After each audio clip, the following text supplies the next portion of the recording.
निळा शरणागत म्हणवी आपुला, निळा शरणागत म्हणवी आपुला,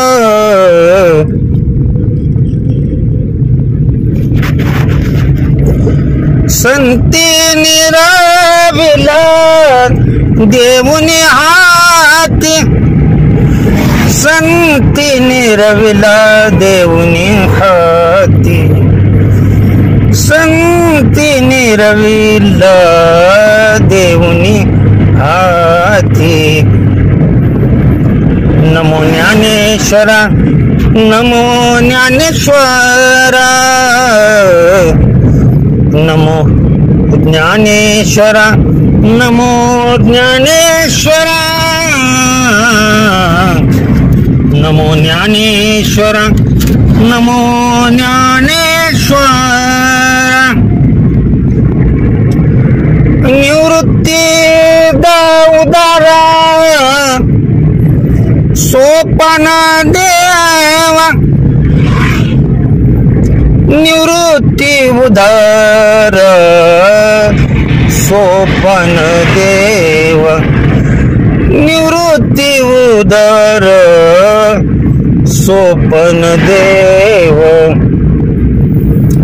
मुक्तबाई नमो त्रिभुवन पावनी,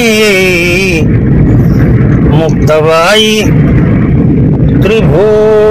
मुक्तबाई नमो त्रिभुवन पावनी, मुक्तबाई नमो त्रिभुवन पावनी.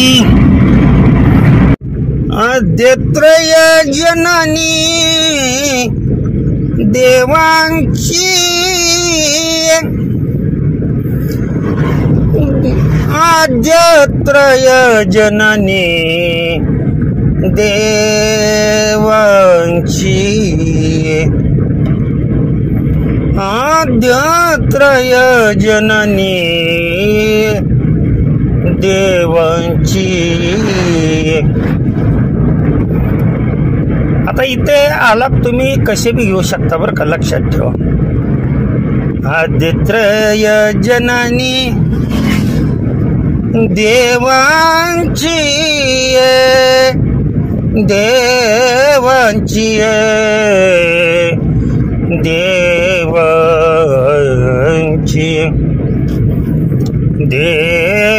देवांची,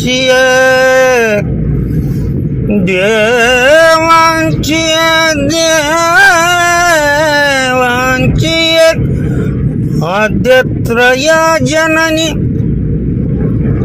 देवांची, देवांची. पुन्हा मूळ सुरुवातीवर ते म्हणणंच आवश्यक आहे. नमो ज्ञानेश्वरा, नमो ज्ञानेश्वरा, नमो ज्ञानेश्वरा, नमो ज्ञानेश्वरा. अभंगामध्ये बरं का कुठलं चरण म्हणायचं त्याला काहीतरी रूल आहे. हा निळोबारायांचा अभंग आहे. आता गाडी चालवतो मी, पर गाडी चालवता चालवता म्हणतोय, गाडी चालवता चालवता गायन सुरू आहे. आणि त्याच्यामध्ये तुम्ही ध्रुवपद जर शोधाल तर यामध्ये ध्रुवपद 2 आहेत. ध्यानात आलं का तुमच्या? त्याच्यामुळं अभंग म्हणताना शेवटचं चरण जरी म्हणायचं म्हटलं तर ह्याच्याबरोबर ध्रुवपद दोन्ही घ्यायचे असतात, की ज्या दोन्ही ध्रुवपदामध्ये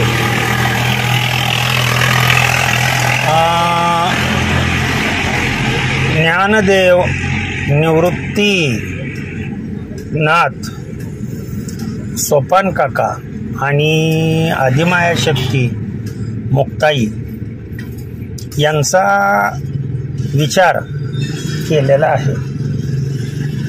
तर हे वारकरी संप्रदायाचे रोल आहेत. आता नवीन कोणी कशा पद्धतीनं रोल काढलेत हे आय डोंट नो, म्हणजे मी त्याचा विचार न करता किंवा नवीन संप्रदाय काय कुठल्या मार्गाने चालला ह्याचा विचार न करता जुना संप्रदाय कसा होता, निळोबारायाचा अभंग आमचे आजोबा वगैरे कसे म्हणत होते ते मी सांगतोय. त्यांच्याकडून आलेलं जे ज्ञान आहे ते फक्त तुमच्यापर्यंत पोचवण्याचा माझा प्रयत्न आहे.